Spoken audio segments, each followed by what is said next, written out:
โลมาหลอนสถานีที่ว่ากันว่าอยู่กลางป่าช้าฮะ FM 104.5 เมกะเฮิรตซ์คือดีเจก็โดนผีหลอกไปแล้ว นี่พูดเรื่องจริงนะคือก็เล่ามาเป็นปีนะเรื่องผีเนี่ยแต่วันนั้นน่ะจริงๆเลยเจ้าของเรื่องเข้ามาถึงที่นะฮะแล้วคนที่อยู่ในเหตุการณ์คือน้องๆในเว็บบอร์ดนะก็จะมีอยู่ในเหตุการณ์ประมาณ 3-4 คนที่อยู่เป็นเพื่อนของเราเป็นกำลังใจให้กับเราจนพระอาจารย์นะฮะพระอาจารย์วิศวัตรวรกิจโจซึ่งท่านเป็นผู้อำนวยการนะฮะของสถานีแห่งนี้ก็ตื่นขึ้นมาพอดีนั่นแหละถึงได้หายไปโอ้โหมายืนต่อหน้ากระจกต่อกระจกหน้ากับหน้ามาเจอกันไอเราก็บ้าจี้ไม่กล้าที่จะเปิดประตูห้องส่งออกไปแต่เห็นแล้วว่าเขาเคลื่อนไหวนะฮะเพราะคือถ้าคุณมาเห็นเนี่ยฮะห้องส่งมันจะเป็นสี่เหลี่ยมผืนผ้านะฮะประตูเนี่ยอยู่ด้านข้างเข้ามาถึงมันจะมีด้วยกันคุณเข้ามาเนี่ยเป็นห้องโถงแล้วถัดจากอีกหนึ่งห้องมันจะเป็นห้องคอนโทรลแล้วก็มาถึงห้องส่งจะมีห้องน้ำอยู่เป็นปีกอีกปีกหนึ่งนะครับไอ้ที่เขามาปรากฏร่างเนี่ยครูว่าโอ้โหเดี๋ยวมันไม่เข้าบรรยากาศผมขอเปลี่ยนซาวด์หน่อย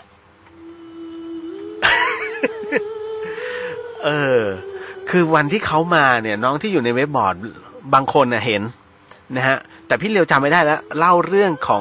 ของใครสักคนหนึ่งนะฮะแล้วเขามาอยู่ตรงหัวมุมเลยแล้วมุมนั้นเนี่ยโดยปกติแล้วเอกเขาจะอยู่นะฮะชัยฤทธิ์เนี่ยเขาจะอยู่ด้วยทุกค่ำคืนเพราะเขาจะคอยรับโทรศัพท์น้องๆที่โทรเข้ามาแต่ปรากฏว่าวันนั้นเขาไปอบรมที่กรุงเทพตรงหัวมุมเนี่ยฮะเขาจะชาร์จวิทยุสื่อสารเอาไว้แต่สิ่งที่พี่เห็นในค่ำคืนเนี่ยเขายืนอยู่ตรงหัวมุมตรงที่ชาร์จแบตพอดีแล้วคนมันเข้าไปไม่ได้น้องแล้วพระพุทธเจ้าจะบอกว่าคนที่เคยมาสถานีจะเห็นว่าหน้าต่างเนี่ยมันสูงแค่ไหนหัวเข้าเสมอหน้าต่างอะฮะถ้าคิดแล้วก็ประมาณ100เกือบ190เพราะจากพื้นถึงเพดานเนี่ยมันตก2เมตรนิดๆนะครับเขาต้องสูงประมาณ190ถึงจะเสมอหน้าต่างแล้วพระพุทธเจ้าจะบอกว่าเวลาเขาเคลื่อนตัวนะฮะเขาไม่ได้เดินอยู่ๆเขาก็โผล่มาตรงโซฟาเล่นเอาพี่เลียวอึ้งอ่ะแล้วเราก็นั่งเฮ้ย อึ้งอ่ะแล้วแต่ว่าพอดีช่วงนั้นเล่นเกมไงแล้วก็แจกเหรียญหลวงปู่หรือว่าหลวงพ่อต่างๆเพียบเลยก็เลยอุ่นใจไม่กลัวนะฮะก็อันนี้บอกไว้ก่อนแต่ไม่ใช่ว่าไม่กลัวนะกลัวลึกๆแล้วเป็นคนที่กลัวครับแต่ว่าเราก็ต้องทำจิตให้มันไม่กลัวโผล่โลมาหลอนสิ่งที่พี่เลียวจะเล่าให้ฟังต่อไปนี้ครับอย่าเชื่อนะครับแล้วก็ฟังหูไว้หูข้อสำคัญให้น้องฟังเป็นนิยายแล้วกันนะครับเรื่องราวต่อไปนี้มันเกิดขึ้นด้วยความสะเพร่าผมต้องพูดอย่างนี้ฮะมันเป็นเรื่องที่มันไม่ควรจะเกิดแต่มันก็ต้องเกิดเหตุเกิดที่บ่อดินแห่งหนึ่งครับนะฮะก็มีการขุดทรายขุดดินเอาหน้าดินไปขายนะฮะเพื่อที่จะไปสร้างบ้านอะไรต่างๆนานานะฮะเรื่องราวเนี่ยมันโดนเปิดเผยมานะฮะไม่กี่ปีมานี้เองครับเหตุเกิดขึ้นไม่กี่ปีมานี้นะครับที่บ่อดินแห่งนี้ครับปรากฏว่าก็มีการขุดคือมันเป็นการมันถูกกฎหมายนะไม่ใช่ผิดกฎหมายเขาก็ทำการขุดดินนะเป็นไซต์งานแต่พื้นที่เนี่ยฮะต้องบอกก่อนเลยว่ามันไม่ได้กว้างมากมายนักเพราะฉะนั้นมันก็ไปติดกับทุ่งนา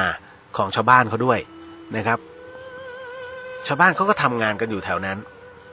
นะทำนาทำสวนกันนะฮะจนกระทั่งวันหนึ่งครับวันหนึ่งนะฮะครอบครัวนี้ฮะครอบครัวของลุงมานะฮะหาไอ้แดงไม่เจอไอ้แดงก็คือลูกเด็กน้อยเนี่ยฮะหาไม่เจอฮะไปกับพี่สาวไม่เจอทั้งคู่ฮะผมถึงต้องบอกว่ามันเป็นเรื่องอะไรที่ เกิดจากความประมาทฮะแดงกับพรเนี่ยเขาก็คือเป็นแดงเนี่ยเด็กน้อยเนี่ยอายุประมาณ10 ขวบนิดๆนะฮะส่วนพรเนี่ยอายุ15ก็เด็กทั้งคู่แหละไว้ง่ายนะครับวันนั้นนะฮะโดยปกติแล้วพรเนี่ยจะกลับมาหุงหาอาหารเพื่อรอพ่อนะฮะแต่ปรากฏว่ากลับมาคราวนี้ฮะลุงแกกลับมาคราวนี้ปรากฏว่าไม่เจอใครแกก็หาอาหารกินเองจนกระทั่ง4 ทุ่มก็ยังไม่กลับพอยังไม่กลับคราวนี้มันผิดปกติโดยปกติแล้วเขาจะกลับมากันแล้วนะฮะก็เลยไปแจ้งให้ผู้ใหญ่บ้านเนี่ยได้รับรู้ผู้ใหญ่ก็รับทราบก็ออกตามหากันคืนนั้นนี่ออกตามหากันนะฮะทั้งบริเวณนะครับทั้งหมู่บ้านทั้งกองบ่อดินอะไรต่างๆเนี่ย ปรากฏอย่างนี้ฮะคุณผู้ฟังในคืนนั้นเองเนี่ยฮะหลังจากที่หาไม่เจอแล้วก็กล่าวว่าเดี๋ยวตอนเช้าหาใหม่น้าผู้ใหญ่เนี่ยแกก็กลับบ้านไอ้ตอนที่แกล้างเท้าก่อนขึ้นบ้านน่ะอีสานเนี่ยเวลาเขาเดินไปไหนเนี่ยเขาจะมีน้ำล้างเท้าอยู่นะครับทำเหมือนทางขึ้นกุฏิพระตักล้างเท้าเดินขึ้นบ้านพอแกตักน้ำเสร็จปุ๊บเนี่ยแกใต้ถุนบ้านสูงไงก็มองเห็นนี่พรกับแดงเนี่ยยังไม่กลับบ้านพ่อตามหาต้องขออนุญาตใช้คำแบบชาวบ้านหน่อย2 คนนี้เขาก็เดินจูงมือกันนะฮะแล้วก็เดินผ่านบ้านแกก็มองลอดไม้ไผ่รั้วบ้านไอ้2 คนนี้มันจะไปไหนแกก็เลยเอาไฟฉายเนี่ยเดินออกไปพอเดินไปนอกประตูไม่เจอนะฮะไม่มีก็คิดว่ากลับบ้านแล้วพอรุ่งเช้าเนี่ยฮะทุกคนคนนี้ก็ออกกันทั้งหมู่บ้านช่วยออกตามหาคือใครว่างก็ช่วยกันตามหาส่วนที่บ่อดินเขาก็ยังทำงานกันอยู่ปกติไม่มีอะไรก็ยังขุดกันต่อเนื่องจนกระทั่งไอ้รถขุดเนี่ยฮะมันไปขุดตรงดินเนี่ยฮะแล้วคุ้ยดินขึ้นมาพบว่าเป็นร่างของเด็ก2 คนฮะเป็นร่างของเด็ก2 คนในลักษณะของการจับมือกันแน่นเลยฮะตำรวจไปที่เกิดเหตุแล้วก็ทำการสอบสวนเนี่ยผลการสอบสวนเบื้องต้นก็คือคาดว่าเด็กคนน้องก็คือแดงเนี่ยน่าจะตกลงไปในบ่อดินซึ่งมันมีสภาพที่นุ่มนะฮะคือดินเวลาขุดเนี่ยมันนุ่มนะฮะแล้วเด็กอาจจะติดในดินก็ทำให้พรเนี่ยซึ่งเป็นพี่เนี่ยพยายามฉุดมือเพราะว่าลักษณะของมือเนี่ยเขาไม่ได้จับแบบเล่นจับแบบฉุดน้องขึ้นแต่ด้วยความที่หน้าดินมันนุ่มก็ทำให้2 คนเนี่ยน่าจะตกลงไปและประกอบกับดินมันถล่มลงมากลบเสียชีวิตอยู่ตรงนั้นทั้งคู่นะฮะตรงนี้นี่เองเนี่ยทำให้ครอบครัวนี้ฮะโอ้โหคุณครับคือเสีย2 คนไงเรื่องราวมันไม่ได้จบแค่ตรงนี้ปัญหาก็คือว่าลุงผู้ใหญ่เนี่ยแกก็เลยมาบอกที่บ้านบอกจะบอกให้ว่าเมื่อคืนเนี้ยฉันเห็นไอ้2 คนเนี้ยไอ้พรกับไอ้แดงเนี่ย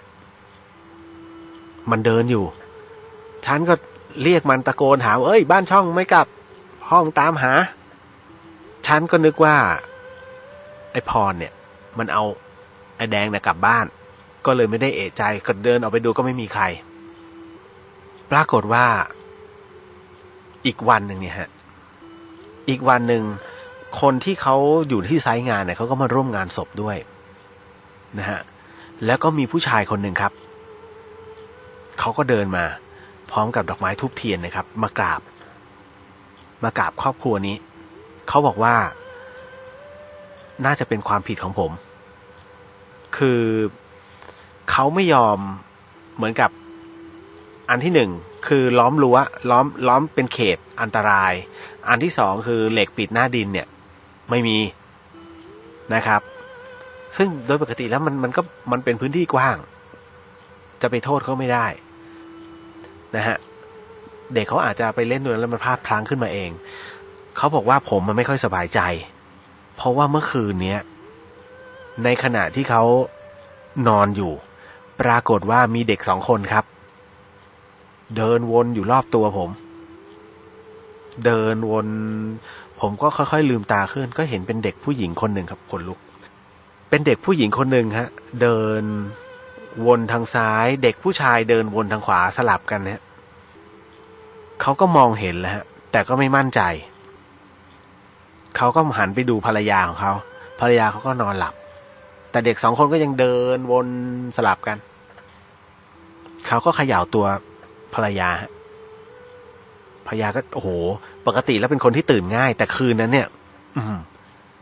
เหมือนโดนอะไรทุบหัวหลับไม่รู้เรื่องภรรยา